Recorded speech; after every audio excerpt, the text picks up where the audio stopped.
Welcome to How to Cook That. I'm Ann Reardon, and in this week's episode we are reusing trash and other things to make gifts. When you add up household waste, agricultural waste, building, civil engineering and industrial waste, all the human beings on Earth produce 15 billion tonnes of waste a year, or 2 tonnes each every year. One way we can help with that, you've probably heard it before, reduce, reuse, recycle and repair. We're going to look at a few different ways you can recycle and reuse things for gifts. The first one involves chocolate, because chocolate's yummy, and instead of buying moulds, food at the shop often comes in plastic trays to protect them, like these dried mushrooms, which are great in soups. I'll use them later. This has a really nice shape to it, so we can just reuse that instead of chucking it out. Pour in some tempered chocolate. Now, if you don't know how to temper chocolate, I have a whole video explaining that, and I'll link you to that at the end. Tempering it just makes it set at room temperature. Give it a bit of a shake to level it off and get rid of any air bubbles. And then add some toppings of your choice. I'm using some roasted coconut, some freeze-dried strawberries, and some dried fruit and nuts. That takes it from a store-bought gift to a homemade gourmet block of chocolate. Lots of biscuits or cookies also come in trays. Just have a look at the packaging things come in before you throw it out and see if you can use it to make a unique gift. If we take the tray that the wafers came in and add a layer of chocolate across the bottom, then we can push some of the wafers into the chocolate in a single layer and then cover the top with chocolate, and you've got a Kit Kat style block of chocolate that's homemade. You could of course use one of the longer biscuit trays. Just add some tempered chocolate into the tray, making sure it's all the way to both ends, and then give that a little bit of a shake to level it and add some chopped up cookies. Now, depending on who this gift is for, you can choose their favourite type of cookies or lollies or whatever you want to sprinkle on top. I'm going to add some mini M&Ms for some colour. Now, if yours is bulging at the sides like mine is, the chocolate's pushing it out of shape, just add a little bit of sticky tape or string to hold it in place while the chocolate sets. We'll come back to those in a little while. If you need to give a gift to a friend, instead of buying something new, why not visit your second-hand store and see what other people have given away?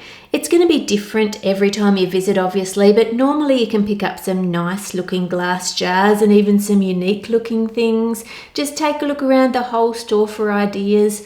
I found a candle fondue burner. I can definitely use that. Now, when you get home, you obviously want to remove any labels and give them a really good scrub to make sure they're clean.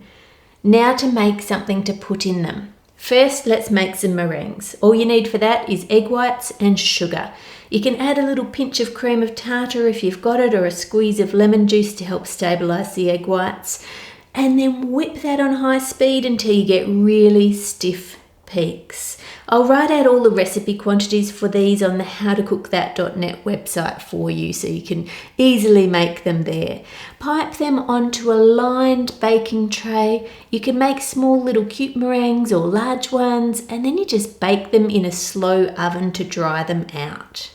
Once they're baked, leave them on the tray to cool completely, and then just pop them into your jar. You're going to need an airtight container for meringues, and if you're short on cash, baking things like meringues that have lots of air in them makes an ideal gift because it fills a large volume quickly and it looks big. Another thing that has lots of air in it is marshmallows. To make them, all you need is glucose or corn syrup, sugar, and water in a pan, and then some gelatin. I'm using sheets. You can use powdered gelatin if you can't get the sheets. The sheets do have less flavour to them, so they are better for this sort of recipe. Then I'm going to add some vanilla. You can add mint or whatever flavour you like there. You can even swap out the water for some lime juice. That makes a really nice lime marshmallow. Heat the sugar mixture until all the sugar is dissolved. Just lift up your spoon to check that you can't see any sugar crystals anymore. And then pour that into a mixing bowl and add in your gelatin and just let that melt, which it should do fairly quickly. Then you want to whip that on high speed. This is making a foam, and then the gelatin as it cools is going to stabilize it and make it set. Pour that into a lightly greased lined container. Look at that marshmallow. And then just leave that to cool completely. It doesn't need to go in the fridge, just room temperature is fine. Once it's set, pull it out of the container, sprinkle it with some icing sugar and cut it into chunks. Look at that huge chunk of homemade marshmallow. I want to put this in with the fondue kit, but I think we should put honeycomb with it too, another candy that has lots of air in it. In a pan, put some sugar, glucose syrup and water. And get this ready. This is just baking powder and bicarb soda, but you need it ready to go. Heat the sugar mixture over high heat and stir until all the sugar is dissolved. Again, just lift up your spoon and see if there's still sugar crystals. If there is, keep stirring until it looks nice and clear like this. Now you want to wash down the sides of the pan using a wet pastry brush. You do this to get rid of any sugar crystals that could be on the side of the pan. And if you don't do that, it can cause the sugar in the mixture to crystallize back out, which we don't want. Keep heating without stirring until it starts to go golden, and then turn off the heat and sift in your bicarb and baking powder.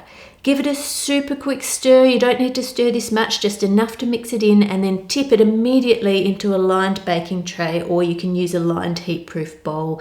Anything with sides works best, and then leave that to cool.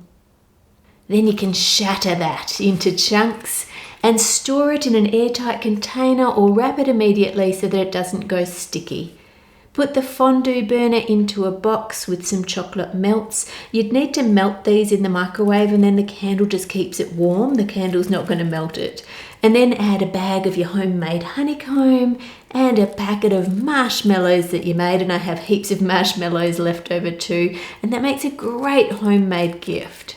But what if you have zero baking skills and you're just looking at my honeycomb and marshmallow going, that's too hard for me? Then all you need to do is look at my chocolate chunk cookie recipe and measure out the ingredients and layer them up in a jar. Putting different coloured ingredients next to each other makes it look more interesting.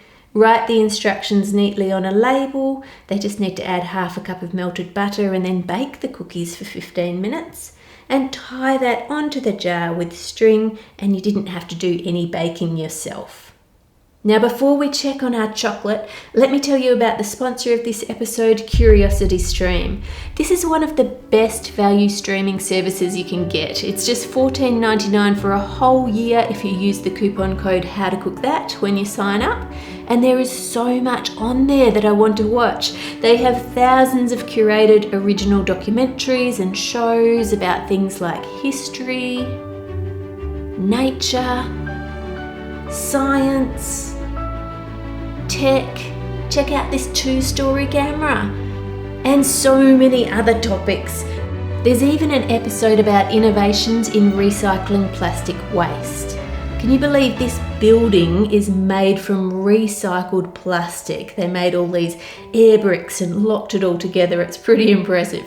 You can stream to any device, anywhere, and I'll put a link to that below so that you can check it out. Now for our blocks of chocolate. Tip it out of the mould, wrap it up. Now you should probably use foil here, not plastic, but I'm using plastic so you can see the chocolate in the video. Then wrap your own custom label around it. You can put happy birthday or personalise it with the person's name, whatever the occasion is. The pattern on the wafer one turned out pretty cool. I like that one. The only thing I don't like is the recycle symbol, so I'm going to stick a How to Cook That sticker over that bit. The one in the mushroom tray is my absolute favourite. It looks like it was made as a chocolate mould because you've got little sections where you can break off pieces of chocolate. Now both sides of it look equally good. Which one of these would you prefer to get? The wafer block, the patterned fruit and nut block, or the cookies and M&M block of chocolate? Or perhaps you'd rather the fondue set or the cookie mix or the meringues? Here's the How to Temper Chocolate video for you. Thanks so much to all my patrons for your support. These guys are absolute legends. And if you liked this video, let the algorithm know by liking, commenting, subscribing, and watching more How to Cook That episodes. Make it a great week, and I'll see you on Friday.